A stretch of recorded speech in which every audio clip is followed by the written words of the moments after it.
So good evening to everybody. We at the State of Affairs are back with this podcast. We have taken a long pause in between. The reasons are more personal because I was busy with my research papers, which still I am. But then I couldn't bear this out that I have to keep this podcast going on for the larger audience that has been sending me the feedbacks about the efficacy and the amount of relevance that this podcast has been carrying. So thank you everybody for all the feedback. We at State of Affairs try to dissect through all the global geopolitical issues and the foreign policy issues as well. Today we have with us somebody who is a person who is a strategic affairs expert, Dr. Monica Verma. She's a political analyst and is a strategic affairs expert. She's currently teaching IR at Northeast Christian University as an adjunct professor. She is a PhD from South Asian University. Quite vocal on the social media about multiple issues, but when it comes to global geopolitics, she's the voice who I always and most of the people always do follow as a credible voice. When it comes to the region of South Asia, a lot of things have been said. It's an important region. Largely, when we try to deal with this issue, we actually stay with that dictum that 21st century will be the century of Asia, and this whole podcast will be covering the issues that are key to the global and the drivers at the geopolitical high table, South Asian region as a whole. First of all, I would like Dr. Monica Verma to accept our welcome note from my side. Over to you, Dr. Monica Verma. First of all, thank you so much, Mehraj. I'm so happy to be on your podcast. I have been following your work, the kind of articles that you write in your papers, and I also, if I get a chance to, spend some time on YouTube, I always look forward to the episodes of your podcast that you upload. So it's a great work, and it's an honor and a matter of pleasure for me to be here to discuss a region which is quite close to my heart, not just in terms of academic interest, but also in terms of something that I follow through my journalistic work and through my own, since I live in India, so I have a vested interest in making sure that South Asia remains a very peaceful and developed region. So I'm really happy, Mehraj, that you called me to your podcast. Thank you for this brief introduction, Monica. First of all, let's try to dissect the first issue that the South Asian region has been in transition, in a geopolitical shift. Draw as a larger landscape that the issues that are happening in South Asia, with reference to India, China, with reference to India, Pakistan, with reference to the fall of Kabul, with reference to the recent held NSA meetings in India, and also what's the role of and also the rivalry between US and China and its impact on the region. How has region been coming up with all these developments at the global geopolitical level?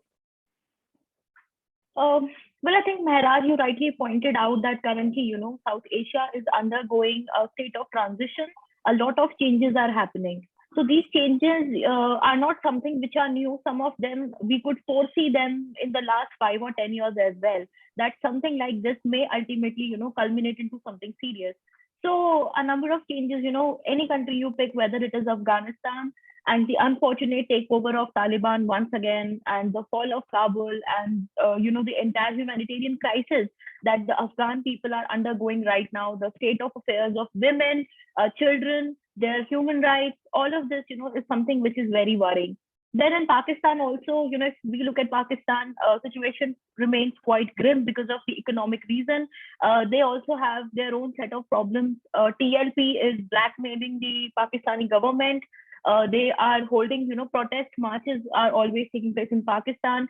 Recently, Pakistan was grey listed once again by FATF. There is no respite in sight, and looking at the economic condition, it's in shambles. The foreign exchange reserve is drying up, exports are not picking up, so things are not really, hunky dory for Pakistan either. Then in Bangladesh as well, unfortunately, we witnessed a lot of violence against the minorities in that country.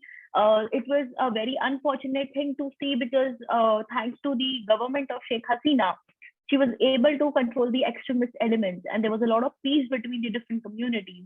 But what happened in Bangladesh, it kind of exposed the fragile foundations of peace that exist in Bangladesh today. Then in Sri Lanka also, news are coming in that Sri Lanka is not doing good economically. It is not able to, pay its loans. It's going to default. So what happens to Sri Lanka now? So economically, Sri Lanka is in a grave danger, and it is trying to reach out to India. It is trying to reach out to other actors for help. So, this is something that remains of huge concern. And you rightly pointed out that South Asia has always been in the thick of the thing as far as geopolitics is concerned. So even right now, as rivalry between India and China at one level, and United States and China at another level, both of them have significant impact on South Asia. Great power politics always has played a huge role in South Asia, no matter which time period are we talking about. So this is no exception. Even here, there's a lot that is happening in South Asia. So I think, Maharaj, this is a region definitely which is undergoing a lot of transitions, and we need to pay our attention to what's happening in our neighborhood.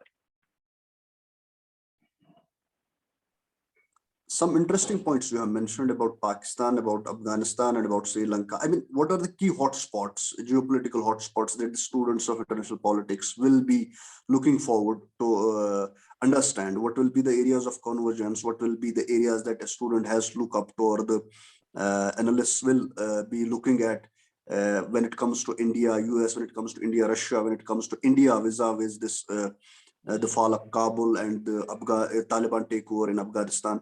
What will be the hotspots that will be seriously looked at in the future course of time? Maharaj, as far as the future hotspots are concerned, I think one thing to literally watch out for is Afghanistan, because right now, after the departure of United States, Afghanistan is literally, especially the people of Afghanistan, are left to defend themselves. And there is one actor on the table, which is Pakistan, which is trying to buy as much legitimacy as possible for Taliban, and they're trying really hard to sell Taliban as a legitimate actor to the entire world. But I don't think that kind of legitimacy is going to come to Taliban that easily. And thankfully so, because looking at the shady past, looking at what the status of human rights in that country, I think there is going to be a lot of divergence as far as Afghanistan's future is concerned. So India did send out an invite to the Pakistani NSA as well to attend this NSA meeting that took place in New Delhi. But he clearly refused to come and join it. And Pakistan also said that we don't consider India's role as important in Taliban, and this is something that we've always known. It's not something that we just know from a shorter period of time. It has always been the same. So I think, and Pakistan clearly said that you cannot discuss Afghanistan without Taliban being on table. And New Delhi had not invited Taliban or any representation of that sort. So I think in chalking out a regional strategy to deal with the Afghan situation, India did call out that NSA meeting, but the problem is that regional solution couldn't actually become as regional as it could just because Pakistan refused to participate. So I think there's a lot of divergence as far as Taliban is going to be, is concerned. Whereas convergence, I think convergence are really hard to find whenever it comes to security, especially when India and Pakistan are concerned. But I think there is convergence. And if we look away from Pakistan and we talk about the other countries in South Asia, so we're not only focusing on Pakistan. It's a very large region. It has 8 countries after all. And besides India and Pakistan, there are 6 more countries. So let's just see what's going to be Taliban's response to South Asian Association for Regional Cooperation. What kind of bargaining are they willing to do? What kind of how in their quest for legitimacy, how far are they willing to go? How far are they going to engage with regional actors, especially India? That remains to be seen. But yeah, other actors, I think there's a lot of convergence still possible. So one is Sri Lanka is still seeking help from India, not in clear terms, but there are statements in Sri Lankan newspapers. If you follow them closely, every day there is some sort of statement which is given by the people who are stakeholders in Sri Lankan economy, that if Sri Lanka undergoes some degree of problem, it will be also difficult for India, because ultimately, India has a India shares a close neighborhood with Sri Lanka, and we can't see Sri Lanka falling into China's sphere of influence. And in order to control that, India will definitely extend some sort of help to Sri Lanka. So I think that's something that we need to watch out. There will be definitely some sort of assistance that India will be willing to extend to Sri Lanka. In case of Bangladesh as well, if we put out, if like we leave everything which is uncomfortable and inconvenient aside, and by inconvenient, I mean to say the attacks on the minorities, then in the long term, the trend with Bangladesh has been of cooperation and connectivity. So I think that is also something that, where convergence would be seen. On the question of SAARC, I'll come to that later. What do you make of this policy of neighborhood first? If India, there's a great realization in the foreign policy echelons that the neighborhood that India has, it has to be in tandem with the policies that we follow at the foreign policy level. So what do you make of that? What's the status of that? How are we engaging with the neighborhood countries? I think if we look at historically, India's stance when it comes to its neighborhood, things started improving only in the 1990s after the Gujral Doctrine, that, unilateral concessions were talked about. And from Gujral, today we have come to Narendra Modi, who has given this neighborhood first policy. And there is a lot of analysis related to neighborhood first policy, how it is going to benefit India, and in fact, it's been quite some time that neighborhood first policy has been it's been implemented. So results are already there to see, and we can actually just see if the policy is leading towards a path of success, or whether it is already failing. So I think there's already a lot of data regarding that, and we can actually sit down and analyze whether the neighborhood first policy is working or not. So I personally believe, that ultimately, at least there's a start. So the good thing is that there is a start, that within Indian establishment, at least there is a recognition of the view, and no matter which party is in power, whether it is the Congress or it is the BJP, at least there is a recognition within the ruling establishment that neighborhood is important.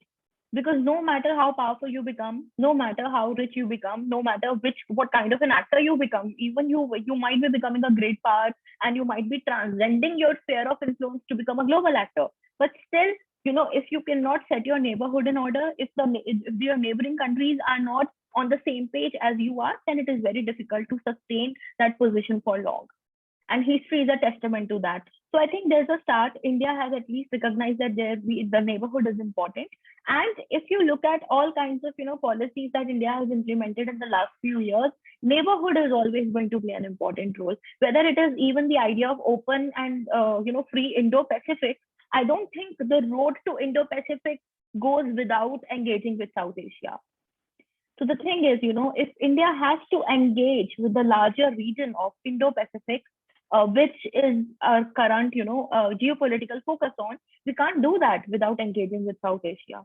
So it's a non-negotiable now for any political party that comes into power, that we have to give our neighbors a lot of, prime importance. We have to understand their needs. We have to make sure that if we are developing, these countries also have a say in India's development. Not really a say, but these countries also have they share the fruits of prosperity that India is going to earn for itself. And one example that I would like to give here is that, as India goes on signing different kinds of agreements, India is also trying to restructure the global supply chain. India is trying to make sure that some of that business, some of those, supply chain comes to India as well. And when India will have that share of world trade, when India will have that share of world manufacturing, then definitely, they can be regional value chains. So these smaller countries will stand to benefit, because these countries have also innovated a lot. These countries have their So South Asia is one of the fastest growing regions. If you look at the past statistics, South Asia has proven its mettle. No matter there are smaller issues, sometimes things don't work out, but despite of all that, South Asia has been looking up. So I think in the story of prosperity, we actually can share all those achievements with our neighborhood. But there are certain issues and few issues that we definitely need to look at are the issue of project execution, the amount of time that's taken to pull off anything of value. Every single project takes a lot of time and it's really, really difficult. Also, the ease of doing business. So if you look at South Asia and the ease of doing business rankings, South Asia is one of the, only better than the sub-Saharan Africa as far as the ease of doing business goes. So we can't have any real sort of integration or cooperation with our neighbors until unless all of us do certain degree of reform and we improve our business climate and our ease of doing business. So, there is a need for infrastructure. If there are Indian banks, there should be as many branches as possible in the South Asian region. If there are South Asian banks, all these different countries and their prime banks should be having their branches in India as well. And we should definitely work on the connectivity front. Like India, Sri Lanka is a very good example. The number of flights have definitely increased. We have increased our connectivity, air connectivity with Sri Lanka. So I think that's one thing that we can learn. And with Bangladesh also, the road and the rail connectivity. So many rail lines which were not open, which were closed after independence, are now starting to reopen, and trains are already flying on that. So I think these are all good stories that we can definitely focus on when it comes to South Asia. And there is an important point also here, an element that has a larger impact on the South Asian region, that's India-China relations. Is it that the future development in the region is somehow one or the other way hyphenated with India-China relations? How are they playing out? Is there some sort of kind of an agreement between the two countries on the money, so that in future maybe the region as a whole will witness some sort of normalcy in the relations between India and China? Because that's largely responsible for the overall development of the region. Since China is in the neighborhood, the border disputes that we have with them, and its belligerent tendencies that we have seen in Galwan and then over the LAC. What do you make of that? Where is the trajectory going when it comes to India-China relations? Mehraj, I believe, this is a very interesting question. I myself have worked on papers earlier arguing that, India and China, if they cooperate with each other, South Asia has a lot to gain. And all of that was possible had China not come up with a One Belt, One Road initiative, which is now the Belt and Road Initiative, in an exclusionary sense. So India was interested in having a development partnership with China. India also, we shared so many platforms. We were part of the BRICS grouping. India also took a stake in the Asian Infrastructure Investment Bank. In the initial days of Belt and Road Initiative, India was interested in being a part of it. And but things started getting really troubling when China clearly impinged on India's sovereignty, and that is something that you cannot expect nation states to compromise on. So things started changing because of two reasons. Majorly, the reason was when the CPEC corridor, which is a part of the Belt and Road Initiative, when it's the one part of that CPEC corridor passed from Pakistan occupied Kashmir. And that is what irritated New Delhi the most, that, everything can be negotiated, everything can be, talked out, and peace can be worked out. But if you are impinging on India's national security and its territorial sovereignty, then that's definitely something that India will not take lie down. And so this created problems during the Manmohan Singh era as well, and after Narendra Modi came into power. So this is something that no party is going to accept. Secondly, I think China initially took the Belt and Road Initiative to many countries, and it kind of gave it a vision that it's going to be something that all countries will democratically sit down and work out, and it's going to be a initiative specifically for development. But as it worked out, as it folded out in the later years, it basically turned out to be an entirely Chinese owned and entirely Chinese executed project. And even there, the development component is very, it's very small.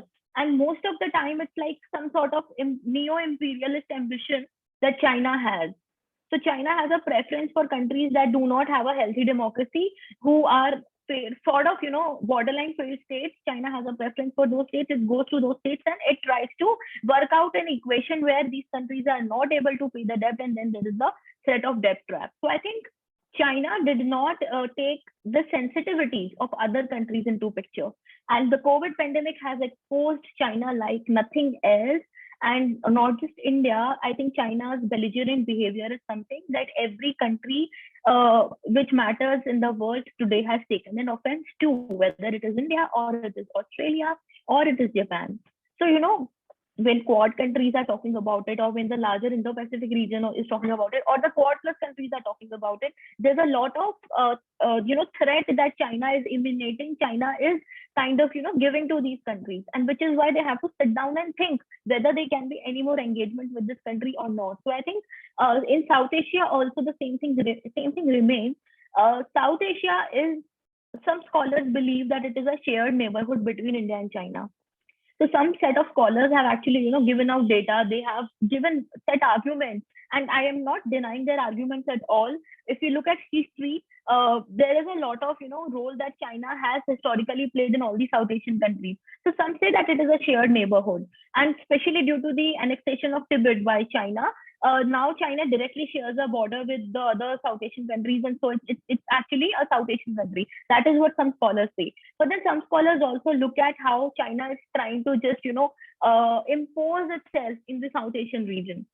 So till the SAARC was negotiated, till the time there was a South Asian Association for Regional Cooperation, it was fine. First, China wanted to be an observer state, then it wanted to join SAARC with a full membership, something that India has always opposed. And I cannot see in the near future how China is going to be a full-time member of SAARC, which is a very difficult thing to, for anyone to foresee, because I don't think India will give that kind of a leeway for China. But still, China is using different ways to make a softer entry into the SAARC platform. So it has launched its own, some organization it has launched, which has certain South Asian countries. Before that, it was also the part of the SAARC CCI chamber. It was just going around organizing events without India's permission. And so India had to take offense. And this was all before the COVID pandemic unfolded. So I think now, long story cut short, one thing that we need to always remember is that no matter how much we like China's money and India's, efforts, both of them would have been a very, nice story for India to follow. And I think it would have been a great thing. I myself have written papers on it, that how China can probably invest in Nepal in the hydroelectric sector. India is an energy deficient country. We can buy that hydroelectricity from Nepal. It would have been a very win-win situation. And sometimes, we do tend to become very liberal at heart, and we we become utopian in that sense, and we start thinking, why not? Like, maybe India and China, two big actors, economically rising, if these two come together, all these other smaller South Asian countries will have their pockets full, there will be development. But no, unfortunately, that's not going to happen, because the equation is such that China is always going to be a threat to India. And we've seen that in the Galwan Valley incident, and before that in Doklam Plateau as well. So I think we need to take everything with a pinch of salt. China as an actor in New Delhi has now been recognized as someone who's always going to be an aggressor, and someone who's always going to create trouble for us. And to share our neighborhood with that country will be a fool's, it will be very foolish of us to do that. And we need to be very aware of the threat that China is posing. I mean, a quick take on the developments. See, Afghanistan is at as an important country. The development in Afghanistan will have an impact on the larger region of the South Asia. What do you make of that? Since Taliban is there on the hot seat, obviously, what will be the countries that surround, that actually inhabit this region? What will be the trajectory of events that happen after this Taliban takeover in Afghanistan from now onwards? Maharaj, when Taliban was, quickly just taking over every other city in Afghanistan, no one had basically expected that this will happen so quickly. I mean, everyone knew that, and the entire withdrawal was happening from a long time. Like even during the presidency of Donald Trump, he had clearly said that we are going to be out. And even before that, Americans, as soon as they had come in Afghanistan, they always wanted to just exit Afghanistan. So the thing is, this was always inevitable. We knew that one day Afghanistan will be left back to feed for itself. And today, that reality is striking us in our face. Best case scenario, when every other city was falling, then I think the best case scenario that everyone imagined was this, that probably Taliban will become a bigger problem up the nose of Pakistan. So we were just hoping the best case scenario for India is that that section of Taliban which is in Pakistan will also create troubles for Pakistan. Like the TLP, the events that are taking place in Pakistan will also they'll blackmail the Pakistani government. So this was what everyone's best case scenario was, that managing this Afghanistan without the help from United States will be really difficult for Pakistan, because ultimately, the entire movement of Taliban is something which is based on Pashtun nationalism. And this kind of nationalism is something that Pakistan is also really afraid of, because they are also a new country. Can't really call them a new country, 70 years. But the thing is, they establishing their identity and trying to work out, and they have so many challenges to face. And then another issue comes to the table, and which is managing Afghanistan. And we know the Pashtun nationalism is a problem that Pakistan is also dealing with. So I think this was our best case scenario, that probably Pakistan's entire energy will be now shifted to that area. But the worst case scenario is that Taliban and Pakistan, they stay on the same page, because ultimately we also know how much Pakistani government, and forget the government, the deep state, the military in Pakistan, they have a lot of affinity for Taliban, and they consider it as a trump card, so to say, in the regional chessboard.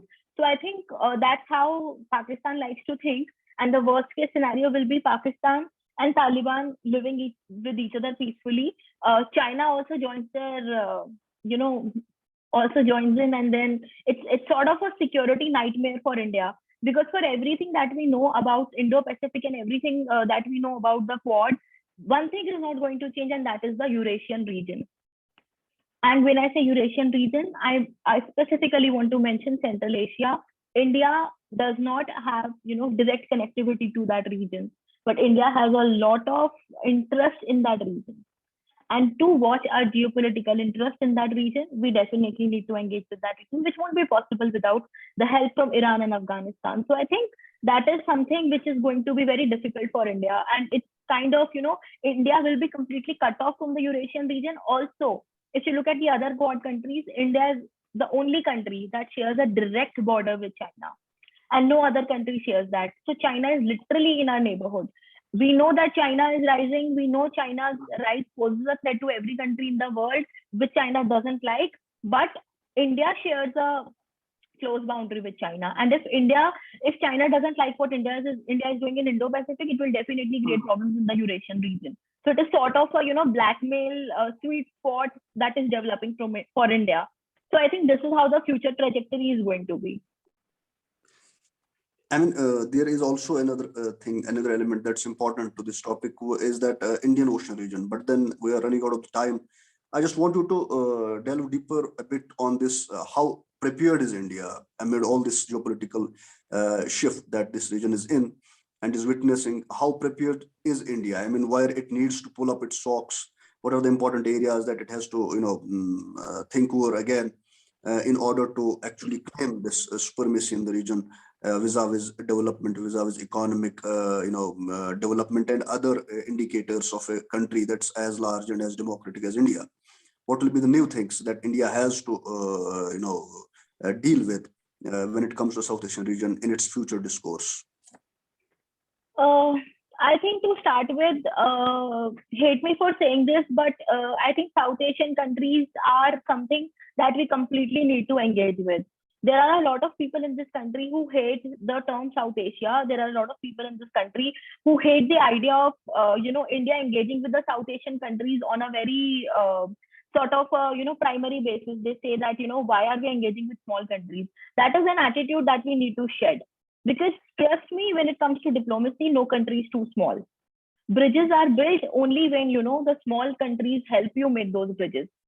Even if you have to reach out to a larger region, the smallest country in that region will help you, bridge that gap and transcend your immediate sphere of influence. So I think no matter how small South Asian countries are, no matter India is the largest economy, India has the largest population, territory, and everything, and India, all these countries together and India's economy alone will far outweigh their economic weight. But one truth that is always going to remain is that ultimately these are different countries. Ultimately, India needs a lot of diplomacy in making sure that these countries keep India's national interest at heart. So one thing is that we keep on reminding ourselves this, and I think it's very important that South Asia is a region that definitely needs a lot of engagement. So there is a neighborhood first policy, but just wake up every day and remind yourself that there is a neighborhood first policy, and India has to. So, and when I say that, I want to reiterate what Prime Minister Narendra Modi himself said, that whatever India will do in any sphere, it is always going to keep its neighborhood first. So I think that's a very good way of summing it up, that India needs to take care of its regional sensibilities. Secondly, I think you rightly pointed out when you said economically, I think that's the best thing to do. Security is quite a hard issue, and when it comes to security, countries sort of become a little reserved in extending their support and in kind of becoming a part of your alliance, and that's something that we can see in Indo-Pacific as well, that the idea of Indo-Pacific or the idea of Quad, these countries had their set of reservations. So keep the security question aside. Let's focus on the things that are quite doable. And I think economics is something which is pretty doable. So I think now the world will start opening up. God forbid the third wave of COVID doesn't come. I mean, it comes, God forbid that. But if it comes and things become if it doesn't come, things become normal as soon as possible. Indian economy is already starting to look up. We had festival season. We saw how sales are upbringing again, and I hope that Indian GDP will also be good, and there will be peace everywhere in India, and we will be marching ahead on the path of development and all that. If that happens, I think we can also open our neighborhood for more tourism. So I think tourism is a sector. Indians would want to visit different South Asian countries. Like, why go to other, islands which are so far off? Sri Lanka is a beautiful country, and so is Maldives. So I think Nepal, all these countries are so beautiful. So probably tourism is a sector in which we can engage more. We can start by, we already were doing a lot before COVID pandemic, but we can just, revise all that and revive all that, and maybe, start our entire sort of trade relations, tourism, and people to people contact, all those things that people have been mentioning from a long time, but were not taking place for I don't know what reason. But I think this is something that South Asia can do. Keep the security question aside, but this is something which is doable. And third thing that I would want to say here is that optics need to be managed. And when I say optics, there should be some sort of maturity in South Asian leaders when they give statement to each other. Statement on each other. Like recently, Indian cricket team had a match with the Pakistani cricket team. We understand that there is a lot of animosity between India and Pakistan, but their interior minister, he gave a very bigoted statement, so to say, and which is not something which is acceptable. Similarly, in India also, there is a tendency of certain national leaders or maybe regional leaders to give statements on those bigoted lines on Bangladesh or Pakistan. See, things are not working out due to security is one thing, but you don't have to make it that ugly. So I believe, there needs to be some sort of maturity. And this is something which I specifically want to say in case of India-Bangladesh relations, that we have come a long way. We have come a long way from where we were standing. We have been able to negotiate so many things. We have settled the boundary question. We have, the coastal agreement, shipping agreement we have signed. There are so many connectivity initiatives that we are focusing on. And Bangladesh wants to grow. It's graduating from a least developing country status. It also wants to, increase its export and work on its economy. So I think by not giving such statements, national leaders can definitely show some sort of maturity, because ultimately South Asia is not a region which is full of rich people who have a very high HDI. We are still a developing sort of a region. We need all of we need good things like education, employment. We need peace. We need all these things, that a human being needs to survive and be happy and all that. So why focus on all these things? Why not talk about things that we can, or the common problems that we can address together? So this is one thing that I wanted to say. Before we sign it off for today, I thank you seriously from the State of Affairs team. The reason being that on such a short notes, you made yourself available for this beautiful discussion. We'll be looking forward also to discuss on the Indian Ocean region in the next podcast, if it's convenient with you. So before we sign it off, thank you for coming over to this discussion. It was seriously a nice thing, a nice discussion to have with you, for all the viewers and all the people and students especially, because the bottom line for this podcast series is that students of international relations have been benefiting from this. And also as a country and as a citizens, you have to be aware about most of the things that are happening at the global level that pertain to our national interests and foreign policy. So thank you from the team of State of Affairs. Before I sign it off, you have to give me 2-3 minutes after this. So over to you for the last comments. First of all, I'll congratulate Mehraj for this wonderful podcast, which I'm sure is helping a lot of students of international relations. And I think IR as a discipline needs a lot of focus and attention in India, because currently not many colleges are still offering IR, and despite being one of the largest countries in the world, it's a really disappointing situation, because IR as a discipline has not been given the due attention that it deserves. So I'm really happy that you started something like this, and I really wish you the best, that your podcast does even better and you get more audience. And I look forward to any other discussion on any topic of relevance and interest in the future. Thank you, Monica, for these warm words. I'll be looking forward. I'll just bring you up in the next podcast, if that's in line. So this is all from the State of Affairs. To all the viewers, kindly do send us all the feedback that you have, so that this podcast keeps on moving and this podcast keeps on bringing up some new topics for the students and all the viewers who are there. So thank you Monica, for joining this podcast again. So that's all from this podcast. Thank you all.